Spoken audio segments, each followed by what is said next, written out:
Katsir insyaallah. A'udzu billahi minasy syaithanir rajim. Wa kadzalika ja'alnakum ummatan wasatan litakunu syuhada'a 'alan nasi wa yakuna ar-rasulu 'alaikum syahida. Wa ma ja'alna al-qiblata allati kunta 'alaiha illa lina'lama man yattabi'ur rasula mimman yanqalibu 'ala 'aqibaihi. Wa in kanat lakabiratan illa 'alal ladzina hadallah wa ma kana Allahu liyudhi'a imanakum wa ma kana Allahu liyudhi'a imanakum innallaha bin-nasi laraufur rahim. Wa kadzalika ja'alnakum, demikianlah kami jadikan kalian ummatan wasaton, umat wasat, umat terbaik. Dalam tafsir Ibnu Katsir disebutkan wasat yang artinya akhyar, khair. Sebagaimana dalam sebuah perkataan Al-Quraisy atau Quraisy awsatul Arab nasaban. Orang Quraisy itu adalah orang yang terbaik nasabnya. Awsat diartikan akhyar, yaitu terbaik. Kami jadikan kalian umat yang terbaik dibandingkan umat-umat yang lainnya. Litakunu syuhada 'alan nas, agar kalian menjadi saksi atas umat-umat yang lainnya. Diriwayatkan dalam tafsir Ibnu Katsir, kelak yaumal qiyamah, pada hari kiamat, yuqal, akan dikatakan kepada Nabi Nuh alaihissalatu wassalam, ya Nuh, hal balagta, wahai Nuh, apakah engkau telah menyampaikan sesuatu kepada kaummu? Maka mereka menjawab, maka Nuh pun menjawab, balagtu ya Rabb, aku telah menyampaikannya ya Allah. Kemudian Allah bertanya kepada kaumnya, apakah Nuh telah menyampaikan kepada kalian risalahku? Apa jawab kaumnya? Ma'atana min nadhir, tidak ada satupun yang memberi peringatan kepada kami ya Allah. Tidak ada satupun yang memberikan bimbingan kepada kami. Ma'atana ahad, tidak ada yang datang kepada kami. Kemudian ditanyakan kepada Nabi Nuh alaihissalatu wassalam, siapa yang bersaksi? Kemudian Nabi Nuh menjawab, Muhammad wa ummatuhu, Muhammad dan umatnya lah yang akan menjadi saksi. Maka di sini ayat ini menegaskan bahwa Rasulullah Muhammad SAW dan umatnya kelak akan menjadi saksi bagi umat-umat terdahulu. Bahkan para nabi-nabi yang lain pun akan ditanya, hal balagta, apakah engkau telah menyampaikan kepada umatmu? Dan ketika umatnya kelak di hari akhir mereka menyangkal, mereka tidak mengakui, mereka mengatakan bahwa ma'atana min nadhir, tidak pernah datang kepada kami seorang nabi pun yang memberi peringatan. Kemudian ditanyakan kepada para nabi mereka, apakah ada yang menyaksikan atas apa yang kau sampaikan? Maka para nabi itu akan menjawab, Muhammad wa ummatuh, Muhammad dan umatnya lah yang akan menjadi saksi bagi umat-umat terdahulu. Jelas Allah memuliakan umat Nabi Muhammad SAW, karena umat ini meski memiliki usia yang pendek, tetapi memiliki kelebihan-kelebihan yang begitu banyak. Bahkan ya'tarifuna bi afdaliyati ummati Muhammadin SAW. Mereka umat-umat terdahulu mengakui keutamaan yang diberikan kepada umat Nabi Muhammad SAW. Ayat ini kemudian dilanjutkan, wa yakuna rasulu alaikum syahida. Umat Nabi akan menjadi saksi bagi umat-umat terdahulu. Kemudian Nabi SAW adalah saksi bagi umatnya. Tentu umat Nabi Muhammad SAW adalah umat yang paling beruntung, paling banyak diberikan anugerah oleh Allah Subhanahu wa ta'ala. Wa ma ja'alna al-qiblata allati kunta 'alaiha. Kemudian dilanjutkan pembahasan tentang kiblat. Yang awalnya kiblat kaum muslimin selama hampir 16 bulan menghadap ke Palestina. Maka kemudian Rasul Shallallahu Alaihi Wasallam dianjurkan untuk memalingkan kiblat ke Masjidil Haram, tepatnya pada waktu sholat asar. Dan ketika dialihkan dari Masjidil Haram, dari Masjidil Aqsa ke Masjidil Haram, hampir 180 derajat arahnya, maka di sana akan diuji siapa yang taat kepada Rasul dan siapa yang munafik atau mereka berkhianat dari Rasul Shallallahu Alaihi Wasallam. Maka ayat ini tegas, kami tidak palingkan kiblat itu dari Masjidil Haram ke dari Masjidil Aqsa Palestina ke Masjidil Haram Makkah Mukarramah, melainkan illa lina'lama, kami hanya ingin mengetahui siapa-siapa yang mayattabi'ur Rasul, yang akan tetap setia mengikuti Rasul Sallallahu Alaihi Wasallam, mimma yang qalibu ala akibah, dan siapa yang berkhianat kepada Rasul Sallallahu Alaihi Wasallam. Ini adalah ujian terberat bagi kaum muslim pada waktu itu, karena memalingkan kiblat itu adalah sesuatu yang sangat berat. Namun bagi orang yang tetap yakin kepada Rasul, mereka pun menyerahkan urusan itu kepada Rasul Sallallahu Alaihi Wasallam. Siapa di antara mereka yang begitu berat untuk memalingkan? Mereka adalah golongan orang-orang ahli kitab, khususnya dari kalangan Yahudi, sehingga mereka dikatakan golongan munafikun. Maka sejak saat di Madinah inilah peristiwa-peristiwa peralihan Ka'bah, peralihan kiblat ke Ka'bah ini, maka bermuncullah golongan-golongan munafik. Kemudian di Al-Quran turunlah ayat-ayat yang menyinggung tentang golongan ketiga dari umat manusia, yaitu dari orang beriman, orang kafir, dan ada orang munafik. Saudara-saudaraku yang dirahmati Allah Subhanahu wa taala, wa in kanat lakabiratun illa 'alal ladzina hadallah, berat sekali. In kanat lakabirah, berat sekali untuk memalingkan kiblat dari arah Palestina, berbalik 180 derajat ke arah Makkah Al-Mukarramah. Bagi orang yang tidak memiliki keyakinan yang kuat dan kepercayaan kepada Nabi Sallallahu Alaihi Wasallam, bisa dipastikan sulit untuk memalingkan kiblatnya. Maka lakabiratan, sungguh berat sekali, sangat berat. Illa 'alal ladzina hadallah, namun bagi orang yang mendapatkan petunjuk dari Allah, ringan. Jadi kunci meringankan mengikuti apa yang diturunkan kepada Nabi Sallallahu Alaihi Wasallam adalah percaya 100% kepada Rasul Sallallahu Alaihi Wasallam. Wa makanallahu liyudhi'a imanakum, Allah tidak akan menghilangkan dosa-dosa, tidak akan menghilangkan amal-amal baik dahulu, dan tidak akan menjadikannya dosa.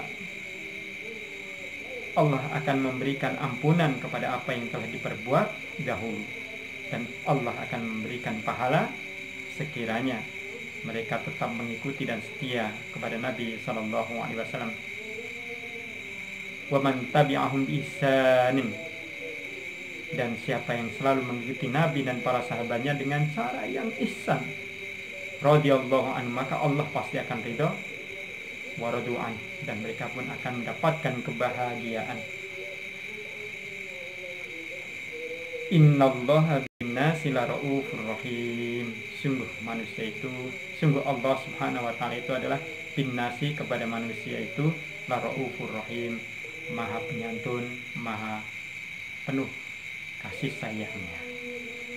Sahabat-sahabati, saudara-saudaraku kaum muslimin wal muslimat, khususnya jamaah kajian tafsir Ibnu Katsir Masjid Al-Hidayah, dan siapa saja yang mendengarkan kajian ini, mudah-mudahan Allah limpahkan keberkahan kita, keberkahan ilmu, keberkahan harta, dan juga pemahaman agama ini dengan baik, sehingga kita mendapatkan ketentraman dan keselamatan baik di dunia dan di akhirat. Beberapa hal yang bisa kita petik hikmah dari ayat 143 ini adalah, yang pertama, Allah Subhanahu wa taala menjadikan umat Nabi Muhammad sallallahu alaihi wasallam adalah ahyaru ummah, umat yang terbaik. Ausatul ummah, umat yang terdepan. A'dalul ummah, umat yang paling udul, paling adil, paling baik. Maka ketika Allah telah pilih umat ini, adalah satu kepercayaan dari Allah SWT, sehingga tanggung jawab kita adalah untuk memikul amanah itu, agar tetap kita menjaga kemuliaan yang Allah sematkan kepada umat ini. Bahkan di dalam surah Al-Hajj, umat ini pun telah dipuji oleh Allah. Wa tabakum, dialah yang telah ijtabakum, memilih kalian. Wa ma ja'ala alaikum fid dini min haraj, tidak menjadikan berat dalam agama kalian itu. Millata abikum Ibrahim, yaitu mengikuti millah bapak kalian Ibrahim alaihissalatu wassalam. Wa sammakumul muslimin, maka dia menamakan kalian, yaitu umat Nabi Muhammad SAW itu adalah sammakum muslimin, dinamakan umat muslim. Inilah satu anugerah yang terbesar, kepercayaan Allah SWT diberikan kepada umat Nabi Muhammad SAW untuk memikul tanggung jawab sebagai umat terdepan, umat terbaik, umat yang selalu dimuliakan dan diberikan anugerah yang tidak terbatas oleh Allah Subhanahu wa ta'ala. Ma'asyiral muslimin yang dimuliakan Allah Subhanahu wa ta'ala, juga disebutkan umat ini adalah a'dalul ummah, umat yang paling adil. Kenapa dikatakan umat yang paling adil?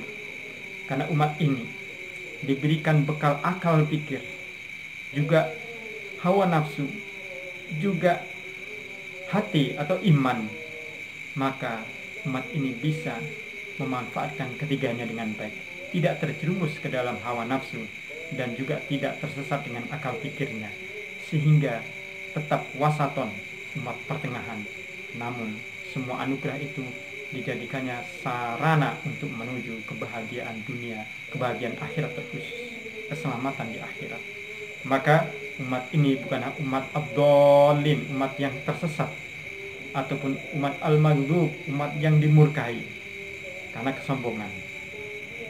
Maka umat terbaik ini adalah umat yang Allah anugerahkan, sehingga kita harus mensyukuri dengan cara membuktikan dalam perbuatan, mentaati perintahnya dan meninggalkan larangannya. Sahabat-sahabati yang dirahmati Allah Subhanahu wa ta'ala, hikmah yang lain yang bisa kita petik dari ayat ini adalah bahwa kunci keselamatan hidup, baik di dunia ataupun di akhirat, kunci keselamatan hidup adalah mengikuti Rasulullah Sallallahu Alaihi Wasallam. Mengikuti Rasul, setia, meski terkadang sesuatu itu tidak sesuai dengan hawa nafsu kita, atau mungkin bertolak belakang dengan apa yang kita pikirkan. Maka selama mengikuti apa yang telah diteladankan oleh baginda Nabi Sallallahu Alaihi Wasallam, insya Allah selamat. Kenapa orang-orang Yahudi di Madinah mereka terusir, padahal mereka sudah menduduki Madinah 500 tahun lebih sebelum Rasul Sallallahu Alaihi Wasallam hijrah? Karena ternyata mereka mengikuti Taurat dan Injil itu selama sesuai dengan hawa nafsu mereka.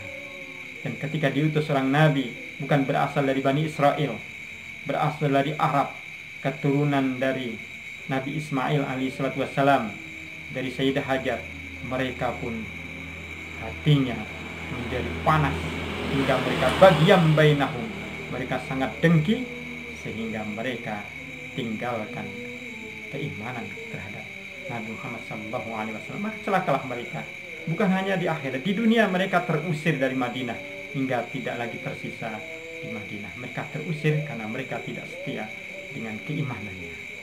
Jadi kunci kebahagiaan, kunci ketentraman, kunci kesuksesan adalah mengikuti, meneladani Rasul Sallallahu Alaihi Wasallam.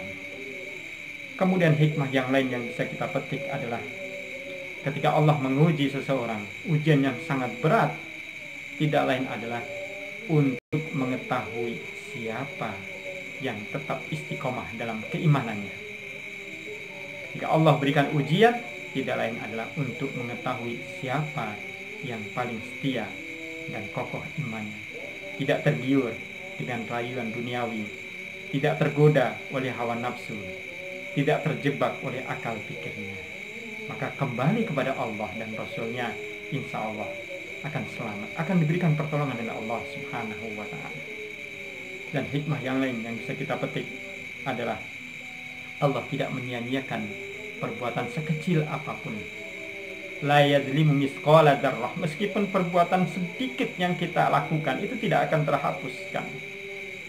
Kita singkirkan duri, paku di jalan, atau kita bersihkan meja, kita sapu, kita berbuat baik meski orang tidak melihatnya di tengah malam gelap gulita, tidak ada satupun yang mendengar perbuatan yang kita lakukan itu, tapi itu kita lakukan dengan tulus, Allah catat menjadi amal perbuatan, bahkan akan dilipat gandakan pahalanya. Allah tidak melalaikan sedikit pun perbuatan hamba-hambanya. Innallaha bin-nasi laraufur rahim. Dan Allah sangat sayang sekali kepada hamba-hambanya. Jangan sampai hamba-hambanya ini terjebak oleh rayuan duniawi dan terjebak dalam rangkulan setan, tergoda oleh setan dan menjadi teman-teman setan, sehingga berada di asfal, di paling dasar darkil asfal minan nar, di kerak paling bawah di neraka jahanam. Naudzubillah tsumma naudzubillah. Karena setan telah berjanji, la uzayyinannahum, sungguh kami, kata setan, aku akan membuat mereka itu melakukan perbuatan jahat itu menjadi indah. La uzayyinannahum ajma'in, seluruhnya mereka akan melakukan perbuatan-perbuatan dosa menjadi perbuatan yang seakan-akan indah, seluruh umat manusia. Naudzubillah tsumma naudzubillah. Maka Allah juga berpesan, wala tattabi'u khutuwatis syaitan, jangan ikuti langkah-langkah setan. Sungguh dia adalah adu mubin, musuh yang nyata. Ciri setan adalah ya'muru bil fahsya wal munkar, mengajak perbuatan-perbuatan yang keji, perbuatan yang licik, perbuatan yang haram. Itulah ciri-ciri perbuatan setan. Naudzubillah tsumma naudzubillah.